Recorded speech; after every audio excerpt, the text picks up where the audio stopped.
Manipur the road accident the lake the bagi miyogi changa say India the gi kogi Manipur hena wangi habagi kogi wafam mathamni kogi Manipur lenga ki additional chief secretary transport ki Anurag Bajpai na phongdok reuza masi da sunatena kogi transport kogi Manipur state transport service na kogi service tawna ba thawrang lawre habagi wafam ma su phongdok li masi da sunatena Imphal city gi manung da traffic congestion hantan na bagi mapan da gi pot purakpa truck sing ayuk ki pung 8 tagi na numidang gi pung 10 phawba sida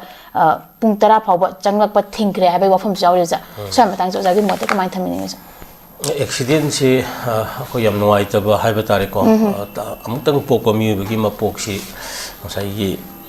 accident gum tho kan da ta lai ta ba haise masi akoi isagi yam section da bada natraga isagi leijari ba phibam sing ge makha poli amaram di accident haiba sida gari ma yawrni ko vehicle two wheeler or four wheelers ko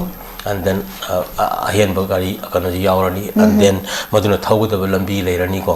aduga thawri ba mi leirani ko ana swai gi ahum mari sine mari yam leinari se number 1 vehicle Manipur maram sadana yam henkala ko ikoina ure ko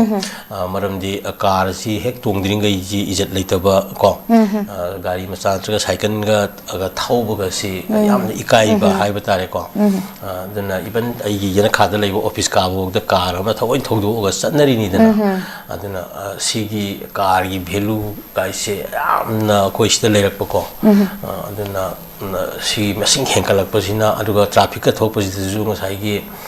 car taseng traffic Manipur gi road condition jam pi khale aduga madu tasil mari akano koi gari ga ji kilometer ma sang ga lienga ga koi ui dina ko aduga mi amam tang tong bada aina sim gi ngo matam da mi sam yankai cham ko tangi traffic jam bi tho iji haidi gari du da mi manga tru tong ba passenger gari auto go seli ba jing ji gi traffic oi ga di taseng traffic thu en lo bi ya ba adu acho gari ama da mathan da thor ka gari ma yam du gi jam ne ba tho iji yang gi jam na te ba yumam da kogi gari so achoba cha mi mang am le ma lai de ba atuno ka sai gi besma na ta ga oi ti ba am thawor madi kayam kai ko mode to ya ni gari am space ta adu bu ya de car tong da bi ya de ko aduna sigi si number 1 ni accident da ko adu gi thawna ba lambi do aduma khaya na poroi ba haiba tare akoi ti kano port hole gi wari adagi mayai lambi gi wari am popular wori da na ko aduga even sagon tong baji kamai tang le khan di kano ni song gi lambi cycle thoro lak piro ga haiba gi kano ga si lainari ni ba sagon tong gi kano adu praman taro ga le ba phibam adagi sing gi saru oi ba jaga sing si sem ba wat pa kot pa mayama leiba si akoi gi reason ni aduga ayaman sida ikuna khangwina ga da bani all india gi ni lai bi accident gi rate sa 9% gum lai ba Manipur na 29 ka kala im ne ko aduna sida da yam to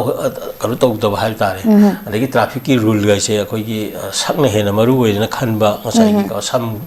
soi gi ni ga na helmet upatan ba ko adagi karu to ba gi mayama kare hai tare traffic protocol ga se akoi gi ngak pa gi kano si lai ta ba khara wat pa sigi kano se yenga kanda aikoina hariba conditions myam siam sakhiningai oi aduna yari makhai aikoina hariba maram sing aikoina yaringe gari gi sina bagi sang se maram sadana hanta hanba ko aduga ngasai gi kare hai tare traffic ki control kana se protocol mayam ji helmet upana singba magi speed maintain tauba mayam singa se khoi gi kana taubi ba ko fazana maintain taubi ba adagi amasung lambi se yani kai akoi gi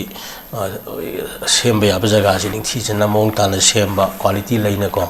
adaga miyam na madu su pa support tor ga leiba hayo miyam sing adaga all the time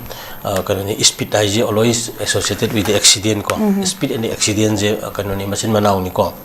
aduna wakhan khan ba da bog da accident tu adi yang ingai accident prone way mi je ko aduna aeroplane kai tang kan ayam amte hingna drise na ma speed tu ne ba aduga makha da gari jing to da khara dum hingba yawidana aduna smai to dana yeng kan da miyam ji conscious obam sangi aduga block ki join walk ama kun sangi sarkar ngatan sunati miyam ngatan sunati mayam sigi weba kana ma consciousness ama sangi haibo apum chi thamaka na makha ta na road accident da khangu thap da ko miyam ki punsi koi magan gum si ko sign ꯊꯝꯒꯦ